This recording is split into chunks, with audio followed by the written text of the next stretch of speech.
Logos. El presidente de la República de Guatemala, señor Bernardo Arévalo, en el intento de que los jueces destituyan a la jefe del Ministerio Público y Fiscal de la República, señora Consuela Porras, o en el intento de destituirla él mismo, ha cometido errores. Empero, no son meramente errores, sino errores impropios de un gobernante que, con la mayor lucidez, serenidad y objetividad, piensa sobre la naturaleza, la pertinencia, la importancia, el atino y las consecuencias de sus decisiones, sus actos y sus obras. Son errores que surgen de su moderado conocimiento, o de su creativa tergiversación, o de su osada incomprensión, del régimen de legalidad del Estado de Guatemala. Me ocupo de esos errores porque el señor Arévalo no se ha dedicado a gobernar, sino a intentar la destitución de la señora Porras, como si su suprema función presidencial fuera esa destitución, y el éxito en lograrla fuera más importante que procurar el bien general de la República. 1. Principales errores. Primer error. El señor Arévalo ha acusado a la señora Porras de participar en la provocación de una crisis de la Administración Oficial de Justicia. Empero, el Ministerio Público no tiene funciones judiciales. Esas funciones competen, por mandato del artículo 203 de la Constitución Política, a los tribunales de justicia. Ese artículo declara, la función jurisdiccional se ejerce, con exclusividad absoluta, por la Corte Suprema de Justicia y por los demás tribunales que la ley establezca. Ninguna otra autoridad podrá intervenir en la administración de justicia. Compete al Ministerio Público la persecución penal, que comprende denuncia, investigación, acusación y presentación de pruebas, pero compete a los jueces o a los tribunales iniciar el proceso judicial. Admitir o no admitir las pruebas, juzgar sobre inocencia o culpa y dictar sentencia. El señor Arévalo podría haber acusado a la señora Porras de participar en la provocación de una crisis de la persecución penal, pero no en la provocación de una crisis del régimen de justicia. Segundo error. El señor Arévalo ha solicitado al Congreso de la República reformar la ley del Ministerio Público con el fin de agregar causas de destitución del jefe del Ministerio Público y Fiscal General de la República, que le permitan destituir a la señora Consuelo Porras. Empero, aunque la ley fuera reformada, el señor Arévalo no podría invocar las nuevas causas para destituirla, porque, como preceptúa el artículo 15 de la Constitución Política, ninguna ley tiene efecto retroactivo, excepto en materia penal, si beneficia a quienes cumplen una condena judicial. Aunque el precepto constitucional fuera violado, la señora Porras tendría que ser sujeto de antejuicio. Empero, el señor Arévalo no tendría ninguna certeza de que los jueces admitirían la solicitud de antejuicio, y si la admitieran y la transfirieran al Congreso de la República, él no tendría ninguna certeza de que este órgano otorgaría permiso para someterla a proceso penal, y si lo otorgara, no tendría ninguna certeza de que los jueces dictarían sentencia condenatoria. Tercer error. El señor Arévalo ha intentado que los jueces admitan una solicitud de antejuicio de la señora Porras con el fin de que sea destituida, pero, para lograr ese fin, propone reformar la ley orgánica del Ministerio Público. Él mismo reconoce, entonces, que, actualmente, esa ley no le permite destituirla. ¿Qué sentido tiene, entonces, la solicitud de antejuicio? Antes de la solicitud la ley tendría que ser reformada, en el supuesto de que la reforma permitiría destituirla. Cuarto error. El señor Arévalo solicitó a la Corte de Constitucionalidad concederle autorización para destituir él mismo a la señora Consuelo Porras. La solicitud no fue admitida.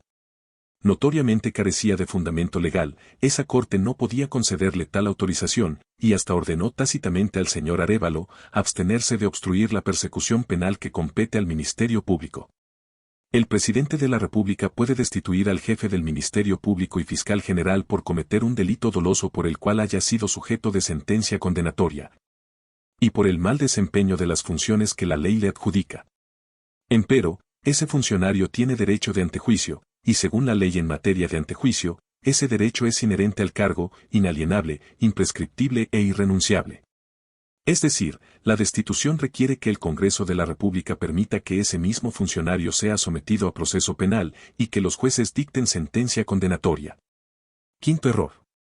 El señor Arévalo anunció que citaría urgentemente a la señora Porras, para que explique inmediatamente su participación en la crisis del régimen de justicia.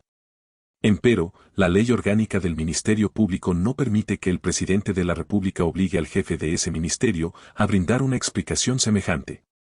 El artículo 4 de esa ley declara que el presidente puede invitar a ese funcionario para que participe en cualquier junta del gabinete o de los ministros de Estado, y es obligación de él atender la invitación.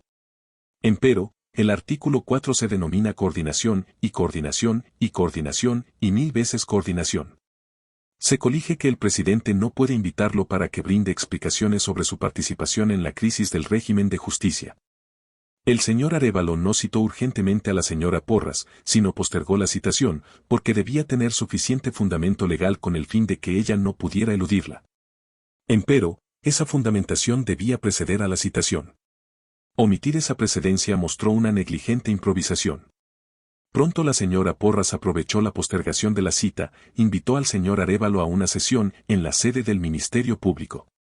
No aceptó la invitación, y anunció, no que la citaría, sino la invitaría, no urgentemente, sino oportunamente. Sexto error. El señor Arévalo advirtió que no permitirá que la fuerza pública ejecute órdenes ilegales impartidas por el Ministerio Público, como si ese ministerio pudiera impartir, a los agentes de la fuerza pública, órdenes de asesinar, secuestrar, robar e invadir bienes inmuebles y saquearlos, y como si ellos tuvieran que acatarlas. Tales órdenes no deben ser acatadas, pero no porque repentinamente el señor Arévalo ordena no acatarlas. No deben ser acatadas, por mandato del artículo 156 de la Constitución Política, que declara, ningún funcionario o empleado público, civil o militar, está obligado a cumplir órdenes manifiestamente ilegales o que impliquen la comisión de un delito. Séptimo error. El señor Arévalo anunció que aplicará un procedimiento que garantice que la fuerza pública no ejecutará órdenes ilegales impartidas por el Ministerio Público.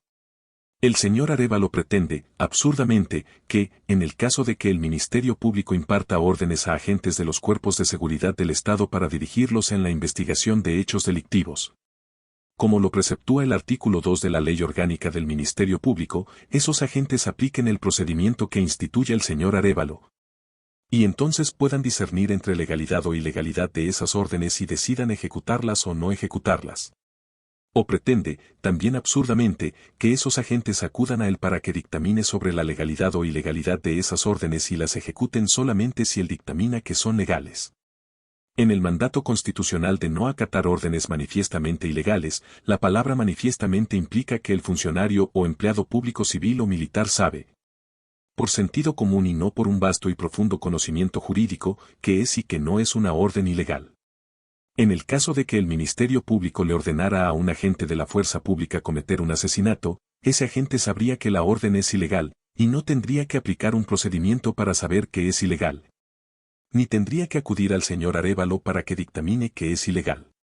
2. Asesores y aduladores. El señor Arévalo tiene asesores que le expresan, con sinceridad, su opinión sobre las decisiones que se propone adoptar, o sobre los actos que intenta emprender, o sobre las obras que quiere ejecutar. Aunque discrepen de la opinión de él, y se expongan a ser despreciados y destituidos.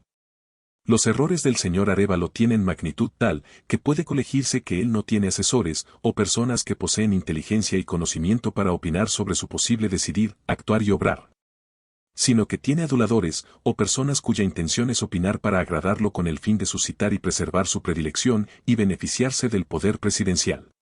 Presiento que el señor Arévalo prefiere miserables serviles que alaban sus errores, y no auténticos asesores que intentan evitarlos.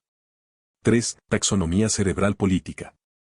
Nicolás Maquiavelo, en el capítulo 22 de El Príncipe, distingue 3 géneros de cerebros, otra generación y cervelli, el que discierne por él mismo, el que comprende lo que otros le muestran, y el que no discierne por él mismo ni comprende lo que otros le muestran. Los errores del señor Arévalo en el intento de que los jueces destituyan a la señora Porras, o en el intento de destituirla él mismo, son tales, que invitan a creer que él posee cerebro del tercer género. Y también sus asesores. El señor Arévalo podría intentar tener, por lo menos, un cerebro del segundo género, con el cual podría elegir asesores que también tuvieran ese cerebro. Entonces el mal que consiste en ser usurpador de la presidencia de la República ya no sería un mal mayor. 4. Aptitud para pensar y obligación moral. El presidente de la República es el ciudadano que él solo, o individualmente, posee el mayor poder que el Estado delega para ser ejercido, y tiene el exclusivo estatus de representar la unidad de la nación. Por ello, tiene que pensar con la mayor lucidez, serenidad y objetividad sobre la naturaleza, la pertinencia, la importancia, el atino y las consecuencias de sus decisiones, sus actos y sus obras. Y reducir el riesgo de cometer errores. Si el señor Arévalo no tiene aptitud para tal pensar, moralmente está obligado a esforzarse por tenerla, y reducir el daño que puede causarle a la sociedad guatemalteca. Entonces, como he afirmado, el mal que consiste en ser usurpador de la presidencia, ya no sería un mal mayor. Post-scriptum. Un octavo error del señor Arévalo consistiría en ordenarle al ejército de Guatemala, del cual es comandante general, que invada la sede del Ministerio Público y capture a la señora Porras. Él designaría a quien la sustituiría, que sería aquel que no perseguiría penalmente a él mismo ni a su partido, Movimiento Semilla. Sub Post-scriptum 1. La Corte de Constitucionalidad, la Corte Suprema de Justicia y el Congreso de la República, probablemente no aprobarían esa invasión, esa captura y esa designación, pues atentarían contra la Constitución política. ¿O las aprobarían? Sub Post-scriptum 2. Empero, quizá el señor Arévalo no cometa ese error, no porque él mismo se abstendría de cometerlo, sino porque el ejército de Guatemala no acataría una orden manifiestamente ilegal, ¿o la acataría?